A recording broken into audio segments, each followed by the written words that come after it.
What's good, y'all? Welcome back to the channel. Double A Hef here with another dose of the truth scope. Now, it's been a minute. Well, first of all, before I even get into the video, do me a favor. Please like, share, subscribe, all that good stuff.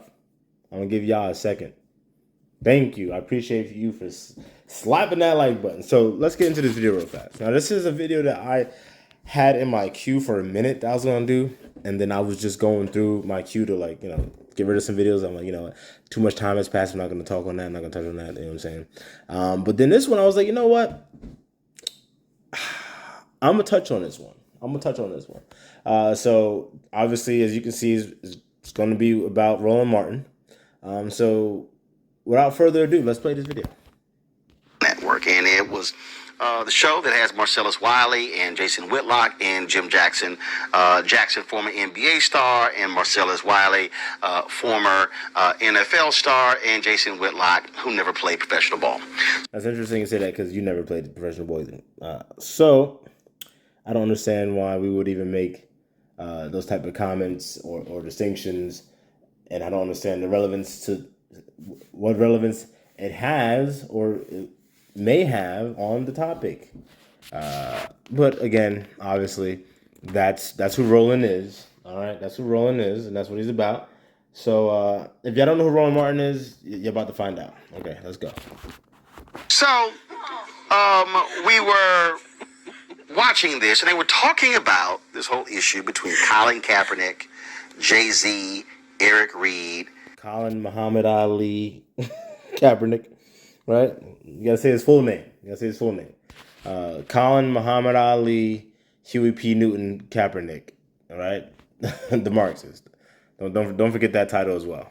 And then Marcellus, who I really like. And I'm not calling Muhammad Ali a Marxist. I'm saying, obviously the whole Huey P. Newton aspect, that's Marxism. But, Colin Kaepernick fancies himself as a Muhammad Ali type. And obviously, back at the height of the whole kneeling thing in the Colin Kaepernick narrative, that's a comparison that was being perpetuated throughout the news cycle. So that's why I said that. But obviously, Muhammad Ali was not a Marxist. I'm not stating that he is, that he was one. Had Marcellus on the show. I think Marcellus is a very smart guy, graduated from an Ivy League school. But I think sometimes you can be so smart you're dumb when you come to a certain form of analysis. And so I was watching. Well, it's funny. It's interesting that he says that, sometimes you can be so smart that you're dumb. No, I don't think that you can be so smart that you're dumb. I think that what it is like he noted that he went to an Ivy League school. So, yeah, just because you go to an Ivy League school doesn't mean that you're intelligent, or very knowledgeable for that matter. You may you may have book smarts, So, yeah, you may be, quote unquote, what they will say, smart. But obviously, as we know, like a lot of people that are book smart, they're not as quick, when it comes to other things. So again, it's not so much about being smart. So yeah, it doesn't shock me that he would say something like that, or that anyone else would say something like that. Oh, this person's so smart, they went to Ivy League school, but sometimes you be so smart that you're dumb. No, it's not that they're so smart that they're dumb. It's just that they're smart. They're not really actually intelligent, and they don't have knowledge and understanding. Because when you're intelligent, you take the things that you learn and then you can apply them and break them down and manipulate them to, basically to your will. When you're smart, you can just take in what people say. Like, okay, I understand this equation. I understand the rules behind that. Okay, good. But when you're intelligent, you can, like the Matrix, kind of like when Neo became the One, he was able to bend the Matrix and make it, literally do what he wanted to do. The motherfucker was flying. So again, that's the difference between being smart and intelligent. So obviously that's not what this video is about. So let me get back to it. Watching this video and was deeply disturbed by what I was hearing out of the mouth of Marcellus Wiley. So what we're going to do is we're going to play for you the segment. Y'all know how we do the deconstruction. We play the video. You can begin. One, Jay-Z told you what he thinks of Kaepernick truly through his actions. Obviously, this is an old video, y'all. Obviously. He didn't go to Kaepernick to say, can I? Should I? He just did it. You know why? As he said, we're beyond kneeling. Was this the beginning? You can keep kneeling. I'm going to take this baton from you as you're kneeling and now translate this into the two things that are most important in this whole conversation, which is the money and the power that can give the resources back to those who are underprivileged, underserved, and voiceless. And I think that's been lost right now because of Kaepernick and the gestures that him and Eric Reed and Nessa are all following. Here's the thing. Jay-Z is smart. You don't become Marcy Projects to billionaire and not be smart and have your spidey sense that can read this. And Jay-Z is guilty of intelligent, not smart. I mean, I'm sure he's also smart as well, but there is definitely a distinction to be made between the two. Of giving Kaepernick a pass the same way I was guilty of giving him a pass. I was conflicted. From day one, I was against him kneeling.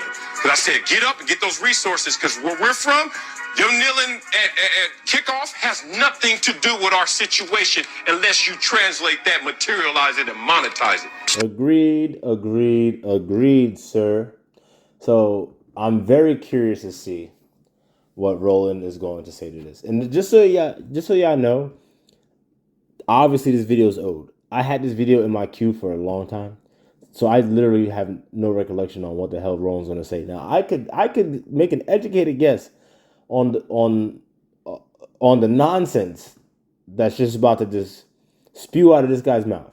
But let's just see and react together. Stop right there. Oh, he said stop right there. Now, first and foremost, Marcellus says that he was against Colin Kaepernick initially kneeling because he said, get up and get the resources. If anyone who actually followed any of this, the NFL's commitment to resources to fight social justice did not happen until after this thing blew up. It's not like the NFL said, Hold on.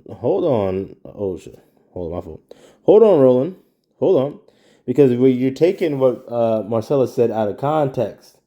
Because obviously what he was saying was that, hey, you kneeling means you ain't getting paid, meaning you ain't got no job. So, what he said, literally what Marcellus just said, when he first started doing it, I was like, I'm not really for that, because you're not going to be getting no money if you goddamn kneeling, because you're not going to be playing, you're not going to have a contract. So basically what Marcellus is saying, hey, stop that shit, get the money, get the resources, and then you can fund whatever you want to do, and you still have a voice. You have a platform that you can use. You're Colin Kaepernick. Now, I mean, you just got benched for, what's that nigga's name? Blaine Gabbert, which was crazy. But that happened. But you're still Colin Kaepernick. You still have a goddamn voice. You have a platform. That's what Marcellus was saying. For a protest, hey, we're going to commit ourselves to spend upwards of $100 million fighting social justice. That was the response to the protest. It was a little hard. But hey, hold on, Porky Pig, hold on. But wasn't that also that $100 million quote unquote deal, if you want to call it that? Wasn't that also with the help of like Marcellus said with Jay-Z, basically coming in and saying like, hey, this is what we're gonna do, and also with what's that nigga's name, Malcolm Jenkins, right? Wasn't that with them coming in and actually having solutions and saying like, hey, this is what we want. These are the tangibles. If I'm going to quote Tariq Nasheed, these are the tangibles that we're looking for, that we want. So it's not like Colin Kaepernick did that. It's not like Colin Kaepernick said, yeah, I'm doing this. I'm kneeling for all of this. And you know what? I'm not going to stop kneeling until y'all give me $150 million so that I can go allocate to hoods across the nation to do whatever, start some freaking young Black Panther parties or some shit. I don't fucking know, right? Marcellus, for you to now say you were against the protest. Hold on. Let's go back for some context. To the protest. It was a little hard, Marcellus, for you to now say you were against the protest by Colin Kaepernick because you were saying go get those resources to help the community when the resources were not offered up. Well, hold on. Let's stop right there. Because if we're talking about a community, then yeah, Colin Kaepernick had the resources because he's a millionaire. So if we're talking about one community, he definitely had the resources because we all know that these guys can start a goddamn foundation and donate money and then they get it all back as a tax write-off. So let's just stop with the whole the resources shit. Because again, it's not like Colin Kaepernick was the reason that they got those tangibles. It's not like Colin Kaepernick was like, yeah, this is my plan. I'm gonna kneel. I'm gonna bring attention, and I'm gonna ask for this much money so I can use it for this. No, that's not what he did. And look, we could literally use hindsight. It's 2022 now. We could literally look back and say that's not what he did. And you know what? I was saying it back then that he wasn't gonna do that. He wasn't gonna do it, and he didn't do it. Like I said, Malcolm Jenkins, and Jay-Z, they're the ones that came in and was like, you know what, hey, because you know they probably saw Kaepernick was being handled by his goddamn Nitty, not even quote unquote black chick. It's funny, all the Kemet dudes, all these niggas, oh, black this, black that, pro blackity, blackity black, I'm black, y'all black, blah, blah, blah, blah, all that shit, right? They never say shit about Colin Kaepernick, who we don't even know. Colin Kaepernick looks like many things, and black isn't in the top 5, if you were to ask me. Ness Nitty isn't even a goddamn black woman, all right? A quote-unquote black woman, all right? So, but you don't hear none of them niggas saying nothing about that ever. Interesting. But let me digress. Let me digress. Prior to the protests. Press play. Oh, perfect. Waited long enough and finally said, Lanny. step past this dude to get this right. This is an identity issue. You know why the identity of this movement has been lost? You know why the identity has been lost in this platform of kneeling, and what does it really mean? Because the identity of those who are leading it has always been in question. Ooh. Let's keep it 1,000 up here, because my past is hot. My past has expired for this. The past has expired. I've been going back and forth with this from day one at ESPN. Let's go. Kaepernick comes from a situation where he's never felt the full weight of these injustices. This is a mixed race guy who was raised by a white family from Wisconsin to Central California. Respect. That does not disqualify you. Stop. Now, he said the identity. He then says that Colin Kaepernick was raised by he's mixed race and raised by a white couple. Well, first of all, we don't know. Well, actually, you can say he's mixed race, but we don't know what the fuck he's mixed with. And even though this video is old, we still don't know what the fuck he's mixed with. Say it's Wisconsin. Do y'all know where Colin Kaepernick was born? Milwaukee. Do y'all know the history of... The fuck that got to do with anything? That's like someone saying, like for instance, listen. I was born, like, this is true. I was born in Brooklyn, right? Brooklyn, New York, on Atlantic Avenue, at Interfaith Hospital. If y'all know that area, you know, drop it in the comments. You know what I'm saying? Much love. But that's where I was born, right?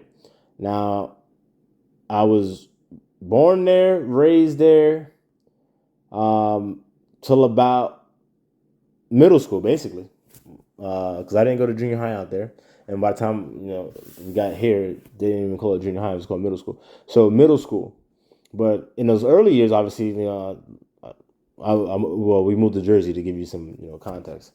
You know, I didn't want to fucking live in Jersey. You know what I'm saying? I hated Jersey. You know what I'm saying, growing up. Like, who the hell wants to leave the Mecca to go anywhere else? Where would you rather go? You know what I'm saying? Like, you're literally at the goddamn hub. You know, New York is the goddamn capital of the goddamn globe. So, you know, I wasn't happy, obviously. So, you know, I would always go back.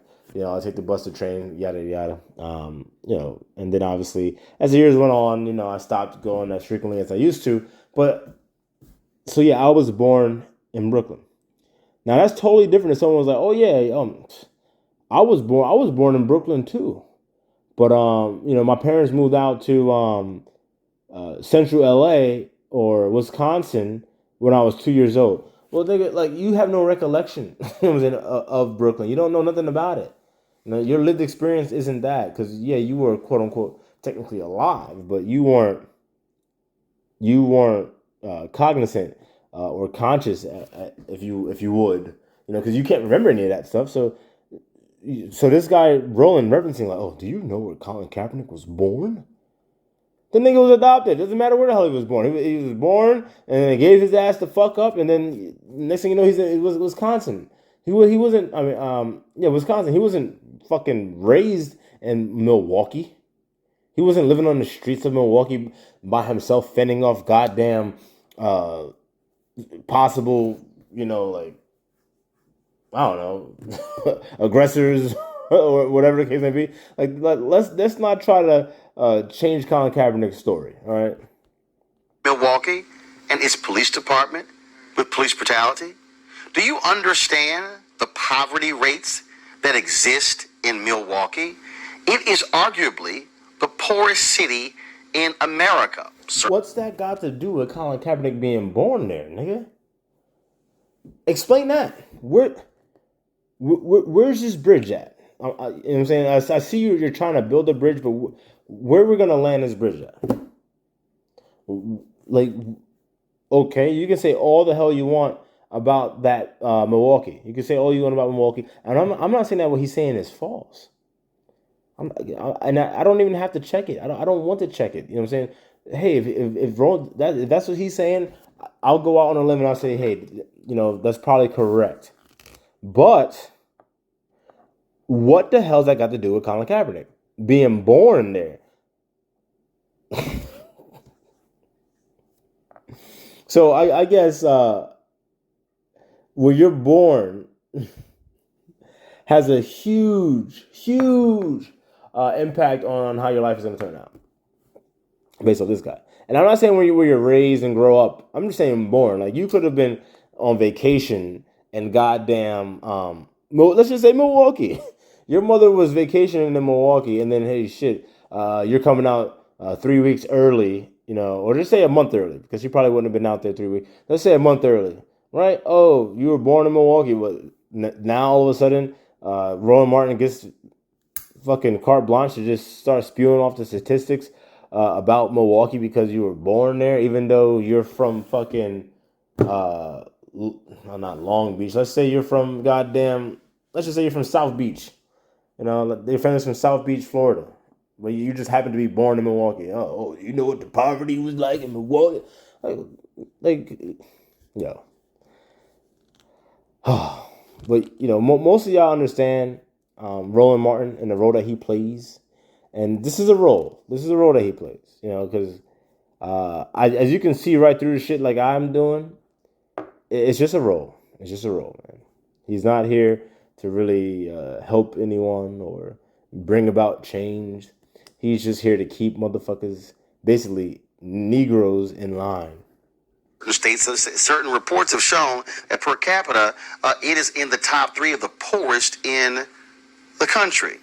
So what you hear Marcellus say, and I need to unpack this, what he's saying is, well, you really can't trust Colin Kaepernick to be authentic about these issues because he is not a full African American.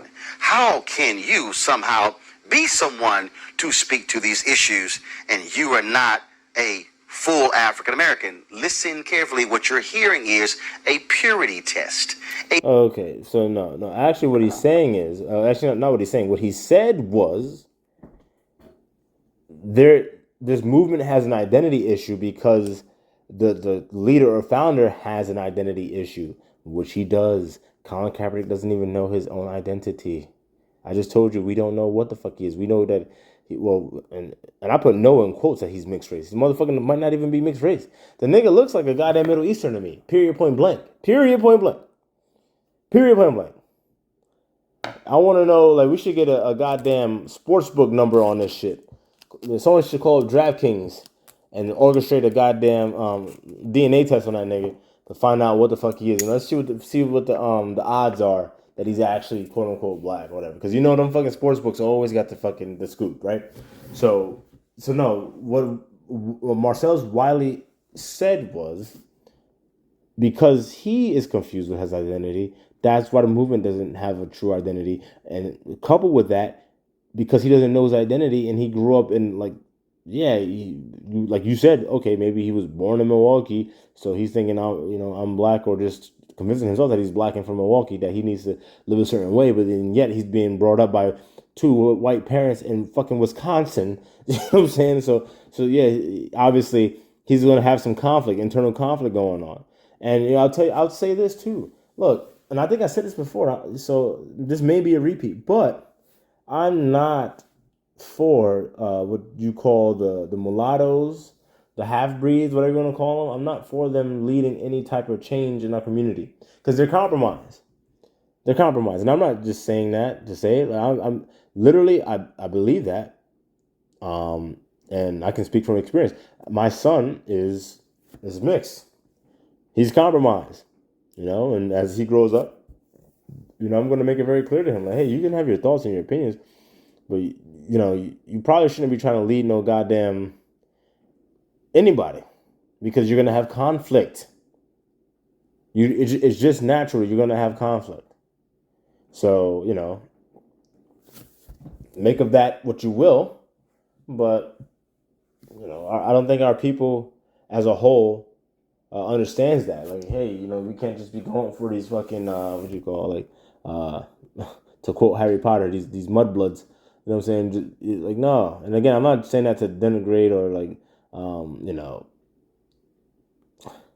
put down my son or anything like that, because obviously that's not the case.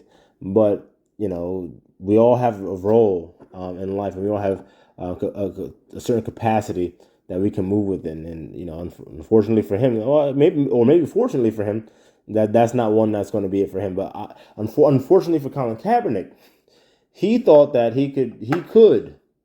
Well, I'm not going to say that he thought that he could, because not apparently, obviously he did it, and a lot of quote unquote blacks were like going with that shit, which is part of the issue. But like I speak about stuff like this all the time on the channel. Our people get fucking pimped out all the goddamn time by everybody. Like this nigga, what's this dude's name? Sean King. This white boy, Sean King. The BLM Sean King, if y'all don't know who I'm talking about. Not the football player from back when I was growing up, Sean King, but the white boy that's literally going around saying, oh, he's black, and that he thinks his father was black. Like his mom said that, yeah, his father was black or something like that. But there's no proof. There's no proof.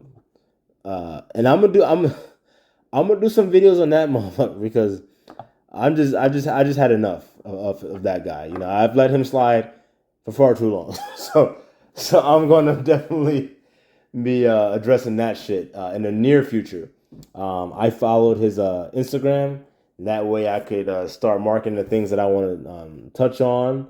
And yeah, but I digress. Back to this Porky Pig ass. Black purity test. Continue. Black purity test. Continue. But when you make missteps, Well, I mean, what's wrong with the black, quote unquote, black purity test? Outside of the fact that obviously black isn't a goddamn race, like I say this all the time, but from the perspective of you and Marcellus Wiley, who believe in that, what's the issue with a purity test? Why wouldn't you want to make sure that someone that's speaking on your behalf is actually made up of the same stuff that you are? I think that is something that you should invite, as opposed to say, oh, well, that's a black purity test. Well, you should have that. You should. the miscalculations, it comes back into play.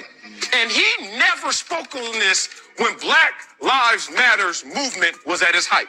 Think about it, 2013, 2014, Ferguson, where Jay-Z is bailing prisoners out and doing protesters out and taking pictures and supporting Trayvon Martin and that family.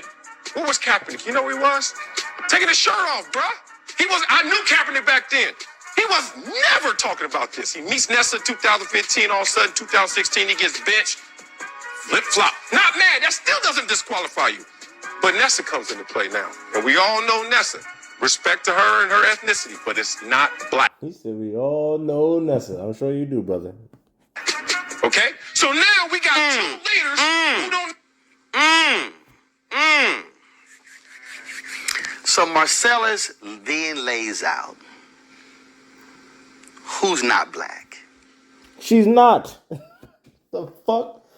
This nigga rubbing his hands together like he could smell the cornbread just about to come out the oven. Like, he said,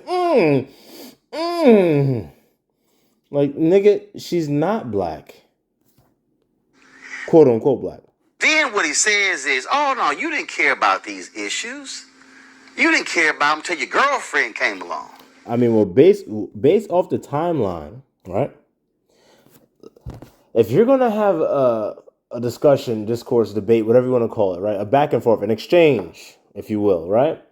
Obviously, he doesn't have Marcellus on the show right now. He didn't do. Maybe he did invite Marcellus to come on the show to speak about this topic. I doubt it, but I know that Marcellus isn't there. So when people are having an exchange, normally person A speaks, brings up topic A, person B addresses topic A, and then adds in maybe topic B if topic A is satisfied, right? But this guy Roland literally just was like, I'm just gonna skip out the whole timeline that Marcellus just gave us about 2013, 14, 15, BLM at its height, Ferguson, Trayvon Martin, all this stuff's going on. If he really wanted to say something, he had all this ample time. But now all of a sudden you get a new girlfriend and you get benched, and now's the time. And I'll tell you, I'm a huge football person. I played football my whole life. Obviously, I've made it very known on here. I played football, Pop Warner High School, college, and semi-pro arena. So you know, I've been through the gauntlet as it pertains to football. I know the ins and outs, right? So I remember when Kaepernick got benched, and then he started sitting on the bench. That's how it started. And then I was like, oh, like, this guy's just fucking, like, butthurt that he got fucking benched. But he wasn't doing shit. And I always knew from the beginning that he was just one-dimensional.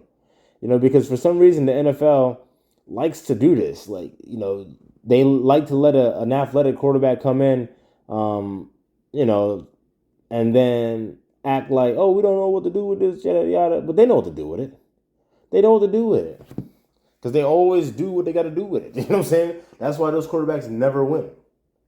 They never win. And I'm not saying that quote-unquote black quarterbacks can't win. I'm just saying that the one-dimensional athletic quarterbacks, which are predominantly black, they don't win because they're one-dimensional. And once you take away their legs, they have nothing. They can't stand in the pocket and deliver the ball on a dime. They can't throw outside the seams. They can't throw inside the seams. They can't throw rolling out to the left. Because they relied on the athleticism all their goddamn lives. So when Colin Kaepernick got benched, I literally was saying, he's just, sulking, you know what I mean? And then, I'm actually kneeling for this and that. I was like, I didn't believe it. You know what I'm saying? I still don't, first of all, obviously I still don't believe it, but when it happened, I'm like, nah, there's no way, man. This guy's literally just taking that opportunity because they're actually asking him questions. Because what's he going to say? I'm sitting down because I'm angry because Blaine Gabbert took my spot. Come on. Well, first of all, Marcellus, do your homework. Colin Kaepernick has stated that it was the shooting of a black man in San Francisco in 2015 that touched him deeply and caused him to rethink these. Okay. All right. Now, I think that's a load of bullshit. Not that Kaepernick said that. That Kaepernick is saying that, that's what caused me to rethink. Because again, if we just go back to Marcellus's point, when Trayvon Martin, not even a black man, a young black boy was shot, that didn't cause you to rethink. When Michael Brown was shot in Ferguson, again, not a man, a young black boy was shot, that didn't cause you to think or nothing like that. But when some random dude, and it's not even like he's like, the guy that was shot in San Francisco, if that even really happened, it's not even like he's like, that guy, he used to be my driver, when I played for the 49ers or something like that. Because then, all right, then if that's the case, all right, I can see, the difference. But if it's just some random shooting, a random dude that you read in the goddamn newspaper, or you probably didn't even read it, let's be honest. Someone probably told you about it after they read the shit. And come on, Roland. Roland, you're trying too hard. You know what? I gotta start doing more videos on Roland, because people like Roland, quote unquote black people, And I know. The majority of the people that watch Rolling are older, quote unquote, blacks. You know what I'm saying? Like the ones that are like your mother's age and shit like that. Like, so they on their way out. You know what I'm saying? But we can't have them fucking corrupting anyone else with their nonsense. I know disrespect to your mothers and shit out there, but like it's just y'all know what I mean. Y'all know what I mean. Like, oh, fear the white man all the time, fear this all like living in goddamn fear. Y'all see what fear got us with the whole COVID shit, right? All right, that's what living in fear gets you. Very issues. Now, see, it's very interesting to listen to Marcellus talk about Colin Kaepernick and somebody who hasn't experienced the full weight of these issues. Later in this interview, you're going to hear Marcellus Wiley talk about him growing up in Harlem and experiencing these things and what happened. Oh, that's very curious, Marcellus. Because, see, Marcellus Wiley, y'all, was drafted in the NFL in April of 1997. He spent 10 years in the NFL. Do y'all know what happened on August 9th, 1997 in Marcellus Wiley's New York? That's when Abner Louima was brutally beaten and sodomized by NYPD police officers. Can y'all please show me the evidence of Marcellus Wiley saying a word? Can you show me the evidence of Marcellus Wiley standing with the activists in 1997 who took to the streets to protest? I don't understand how that's relevant. Like, if this was a court case, I'm sure there's a term that I could use to tell the judge to basically tell this nigga, like, hey, stop that. That has nothing to do with the case. So, like, let's keep it relevant. Because it has nothing to do with Marcellus Wiley isn't an activist. He's never, to my knowledge, at least from this segment, he's never said that he is an activist. So the fact that you're going to ask him a question, like, oh, well, where were you when this happened? Well, you just said the nigga got drafted to the NFL. I'm pretty sure that's one of the highest moments of his fucking life. You know what I'm saying? Does that mean that he doesn't care about the Abner person that got killed? No, not necessarily. But look. Shit happens. Like, for instance, George Floyd got killed, right? Shit happens. Am I supposed to fucking stop my whole life because some nigga wanted to do some dumb shit and get killed? You know what I'm saying? No. That's not how it works. So and honestly, if that's the case, Roland, where the fuck were you? Since you can cite the shit that happened, oh, NYPD brutalized this person and killed him, then where were you? Were you there? That's all I want to know. And again, if you were there, great for you. But that's where it ends. That's where it ends. If you want to fancy yourself to be some type of activist, hey, were you there? Good. You were? Okay, good. All right. End the story then. You did your part. You were consistent with what you say that you're about. But you know what? I'm going to end this video because I'm actually reminding myself of actually why I don't like doing videos on Roland Martin, because the nonsense that just comes out of this dude's mouth is like, yo. And the fact that he gets paid like handsomely to spew this stuff. Not saying I'm surprised by it, because obviously I understand it. They want, quote unquote blacks out there to keep other quote unquote blacks confused and thinking, like, oh shit, oh, the white man is the white man that, and yada yada, to keep the race war, because the whites that are in charge aren't part of the race war. They're not, because when you're in charge, when you're a general, you're not on a battlefield. You know what I'm saying? You send the pawns in, like on chess. That's why you have pawns. Literally, you send the pawns. So those people, honestly, those quote unquote white people, the ones that I'm talking about, the ones that are like really, really in control, they're not even on the chessboard. They're not even on the chessboard. All right, y'all. Peace.